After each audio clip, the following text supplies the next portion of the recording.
ہمارے پاس جب لوگ آتے ہیں اور وہ داخل طریقت ہوتے ہیں تو ہم جو بنیادی چیزیں ان کو بتاتے ہیں تو ان میں سے ایک چیز یہ لازمی بتاتے ہیں کہ رزق پاک نہیں ہوگا تو باطن روشن نہیں ہوگا. یہ بنیادی بات ہے.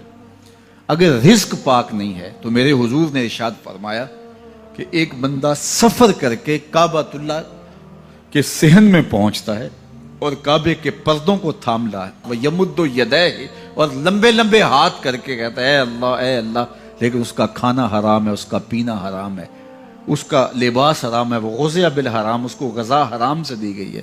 میرے حضور نے فرمایا اس کی کوئی دعا قبول نہیں ہوگی. سفر کیا, جنگل پہاڑ کاٹے, سمندروں کو پاٹ کر کے آگے گیا, ہواؤں کے کلیجے چیر کے آگے بڑھا, مہینوں کی مسافتیں طے کر کے گیا اور کعبۃ اللہ کے سامنے کھڑا ہے, سین حرم میں مطاف میں کھڑا ہے, لیکن اس کا جسم حرام سے پلا ہے. اس نے جو پہنا ہے اس لباس کا تانا یا بانا حرام کا ہے, اس کو غذا حرام کی دی گئی ہے, اس نے پیا حرام کا ہے, اس نے کھایا حرام کا ہے, تو پھر اس کا یہ سارا سفر رائے گاں چلا جائے گا, اس کو کچھ نصیب نہیں ہوگا. تو سب سے پہلی شرط اس عنوان سے عقل حلال ہے. اس کے بعد پہ صدق مقال ہے کہ آپ کی زبان جھوٹ نہ بولے. جب کوئی شخص جھوٹ بولتا ہے روحانیات تو دور کی بات ہے, اللہ کے فرشتے اس سے 1 میل دور ہٹ جاتے ہیں. جب کوئی شخص جھوٹ بولتا ہے تو حدیث پاک میں آتا ہے اس کے منہ سے ایک خاص قسم کی بدبو نکلتی ہے. اس بدبو کو ہم نہیں سونگھ پاتے لیکن فرشتے سونگھ لیتے ہیں, چونکہ فرشتے انتہائی حساس مخلوق ہے اور وہ جھوٹ کی وجہ سے نکلنے والی بدبو کو سونگھتے ہیں. اللہ نے حضرت امام اعظم امام ابو حنیفہ رضی اللہ تعالیٰ عنہ کو یہ بصیرت عطا کی تھی اور یہ باطنی نظر بخشی تھی کہ جب کوئی شخص وضو کرتا تھا تو اس کے وضو کے پانی سے پہچان لیتے تھے کہ یہ کس گناہ کا مجرم ہے.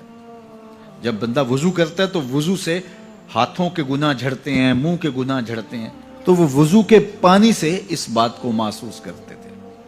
اللہ نے ان کو وہ بصیرت عطا کی تھی, لیکن انہوں نے اللہ کی بارگاہ میں عرض کی مالک مجھ سے یہ چیز چھین لے, یہ چیز مجھے نہیں چاہیے. لوگوں کے بارے میں جو ہے وہ ایسا گمان پھر پیدا ہوتا ہے. تو فرشتوں کو اللہ نے وہ حساس جو ہے وہ پاکیزہ وجود دیا, اور ان کی حس ایسی ہے کہ وہ بدبو جو انسان بولتا ہے اور لفظوں سے جو اثرات نکلتے ہیں وہ محسوس کرتے ہیں. تو جب کوئی شخص جھوٹ بولتا ہے تو اس کے جسم سے, اس کی زبان سے جھوٹ کے ساتھ بدبو نکلتی ہے. اللہ کے فرشتے 1 میل دور تک پیچھے ہٹ جاتے ہیں. تو مجھے بتائیے جو شخص جھوٹ بولتا ہو کیا اسے کوئی روحانی مرتبہ مل سکتا ہے؟ یہ سوچا بھی نہیں جا سکتا, یہ امکانات سے ہی نہیں ہے. اللہ کے محبوب علیہ السلام سے پوچھا گیا کہ حضور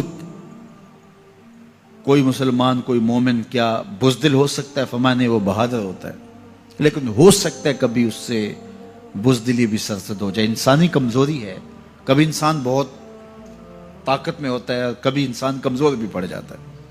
فرمایا ہو سکتا ہے کبھی اس سے ہو بھی جائے. پھر پوچھا کہ بخل کر سکتا ہے؟ فرمایا نہیں, مومن سخی ہوتا ہے لیکن ہو سکتا ہے کبھی اس سے بخل بھی ہو جائے. کبھی کبھی دولت اسے اچھی بھی لگنے لگ جاتی ہے, جس طرح فرمایا گیا کہ اولاد مبخلتن مجبنتن, یہ جو اولاد ہوتی ہے یہ بندے کو بخیل بھی بنا دیتی ہے اور بزدل بھی بنا دیتی ہے.